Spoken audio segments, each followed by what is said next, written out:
گر تم نہ سنو گے تو میری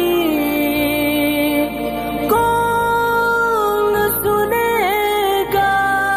ہم نے بھی پڑھ لی، کیا اس کی گارنٹی ہے کہ اللہ نے آپ کی زہد قبول کی یا میری زہد قبول کی؟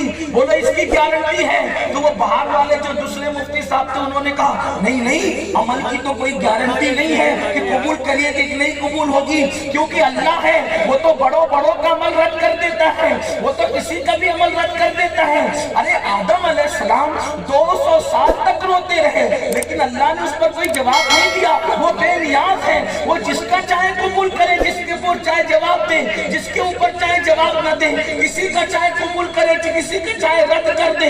تو میری کیا اوقات ہے؟ میری نماز قبول ہوئی یا نہیں ہوئی اس کی کوئی گارنٹی نہیں۔ تو مجاہد ملت نے مسکرا کے کہا پکی بات ہے، آپ کا عمل وسیلہ ہے، اور آپ جس عمل کے وسیلے کے بارے میں بات کرتے ہیں تو اس کے بارے میں آپ یہی کہتے ہیں کہ قبول ہوئی یا نہیں ہوئی کوئی گارنٹی نہیں، مطلب یہ عمل کیا ہے؟ ڈاؤٹ فل ہے۔ ہم مفتی صاحب اب دوسری بات بتاؤ، رسول اللہ قبول ہے کہ ڈاؤٹ فل ہے؟ نبی قبول ہے کہ ڈاؤٹ فل ہے؟ اہل بیت قبول ہے کہ ڈاؤٹ فل ہے؟ صحابہ قبول ہے کہ ڈاؤٹ فل ہے؟ اولیاء قبول ہے کہ ڈاؤٹ فل ہے؟ تو اس نے کہا نہیں نہیں، اللہ اکبر، رسول اللہ بالکل قبول ہے۔ تو مجاہد ملت نے فرمایا تمہارے اور ہمارے وسیلے میں یہی فرق ہے، جس کو تم وسیلہ بناتے ہو ڈاؤٹ فل ہے تمہارے نزدیک بھی، اور جن کو ہم وسیلہ بناتے ہیں اس کی قبولیت میں کوئی شک ہی نہیں ہے۔ نعرہ تکبیر، نعرہ تکبیر، نعرہ رسالت، نعرہ رسالت، مسلک اعلیٰ حضرت، مسلک اعلیٰ حضرت، نعرہ تکبیر، نعرہ رسالت۔ اب بات سمجھ میں آئی، جس کو وہ وسیلہ بناتے ہیں ان کے نزدیک تو وہ بھی ڈاؤٹ فل ہے، اور جن کو ہم بناتے ہیں وہ وسیلہ اتنا مضبوط ہے کہ مسلمان اور کافر سب کے سب اس وسیلے کو مقبول جانتے ہیں، اس لیے کہ نبی مقبول نہ ہوگے تو پھر مقبول کون ہوگا؟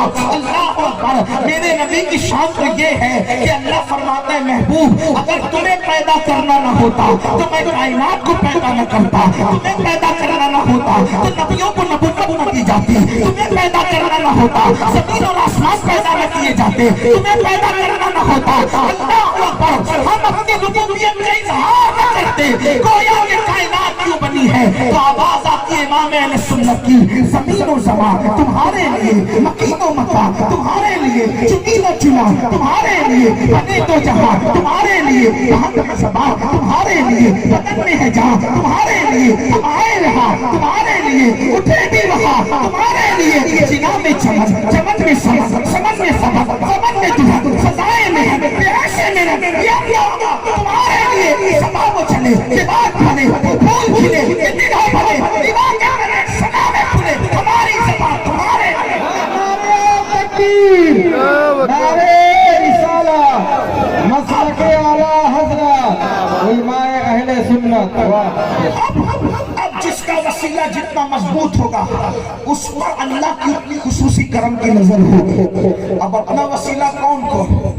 اب نام سنتے جائیں، سب نبیوں کا امام محمد الرسول اللہ ہمارا وسیلہ ہے، صدیق اکبر ہمارا وسیلہ، فاروق اعظم ہمارا وسیلہ، عثمان غنی ہمارا وسیلہ، مولا علی ہمارا وسیلہ، سیدہ فاطمہ ہمارا وسیلہ، امام حسن ہمارا وسیلہ، امام حسین کربلا والے ہمارا وسیلہ، امام اعظم ہمارا وسیلہ، غوث اعظم ہمارا وسیلہ، محبوب الہی ہمارا وسیلہ۔ اگر ایک ایک ہستی پہ بات کی جائے تو گھنٹوں لگ جائے، لیکن آج جس وسیلے پر گفتگو ہونی ہے وہ ذات ہے سرکار غوث اعظم قطب الاقطاب شیخ عبد القادر جیلانی کی ذات۔ آپ کو پتہ ہے مسلمانوں غوث اعظم کی کیا شان ہے، غوث اعظم کی کیا عظمت ہے۔ لوگ کہتے ہیں کہ یہ لوگ کہانی قصے کی بات کرتے ہیں، لیکن یاد رکھیں ہم تو کہتے ہیں جنہیں ماننا ہے وہ مانے، جنہیں نہیں ماننا ہے نصیب نصیب کی بات ہے۔ کوئی انگریزوں کی لکھی ہوئی بات بھی مان لیتا ہے اور کسی کے نصیب میں اللہ والوں کی باتیں ماننا لکھی ہوئی ہیں۔ بات بات کی بات ہے، معاملات معاملات کی بات ہے، تقدیر تقدیر کی بات ہے۔ غوث پاک کی شان کیا ہے میں آپ کو بتاؤں किताबों में जो लिखी है। गौसे आजम खुद फरमाते, शेख अब्दुल कादिर जिलानी सरकार गौसे पाक फरमाते हैं, जो मुझसे मोहब्बत करने लगता है उस पर मेरा साया ऐसे होता है जैसे आसमान का साया जमीन पर। अगर तुम्हें ठोकर लगकर तुम गिरने वाले होते हैं तो मैं तुम्हें ठोकर लगने के बाद गिरने से बचा लिया करता। गौस पाक फरमाते हैं, मेरा अल्लाह मुझसे इतनी मोहब्बत करता है। गौसे आजम फरमाते हैं, मेरा अल्लाह मुझसे इतनी मोहब्बत करता है कि वो मुझे कसम दे के कहता है, अब्दुल कादिर तुझे मेरी कसम है खा ले।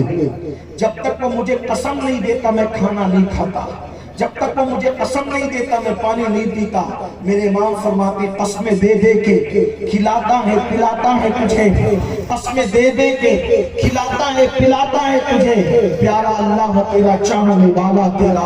सरकार गौसे आजम इरशाद फरमाते हैं, जब दुआ किया करो, गौस पाक खुद फरमाते बहजतुल असरार आपकी जिंदगी की सबसे मुस्तनद किताब है बहजतुल असरार। उसमें ये बात लिखी है, गौसे पाक फरमाते हैं कि जब तुम दुआ करो तुम मेरे वसीले से दुआ किया करो, कि जब तुम मेरे वसीले से दुआ करते हो तो मैं जमानत देता हूँ। गौस पाक कहते हैं, मैं गारंटी देता हूँ, जमानत देता हूँ, जो दुआ मेरे वसीले से की जाती है अल्लाह ताला उसको जरूर कबूल फरमाएगा।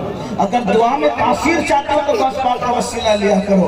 आइए एक वाक्य की तरफ इशारा करते हैं, बहुत ध्यान से मेरे जवान, जो जानते हैं सो जानते हैं, जो नहीं जानते वो समझे कि गौस पाक क्या है, शेख अब्दुल कादिर जिलानी क्या है। इतना समझ लो मेरे भाई कि नबियों की कायनात में मेरे नबी जैसा कोई नबी नहीं, और वलियों की कायनात में गौसे आजम जैसा कोई वली नहीं, गौस पाक जैसा कोई वली नहीं। उनकी शान सिर्फ सुन ले, फिर बात आगे चलेगी असल उन्वान की तरफ।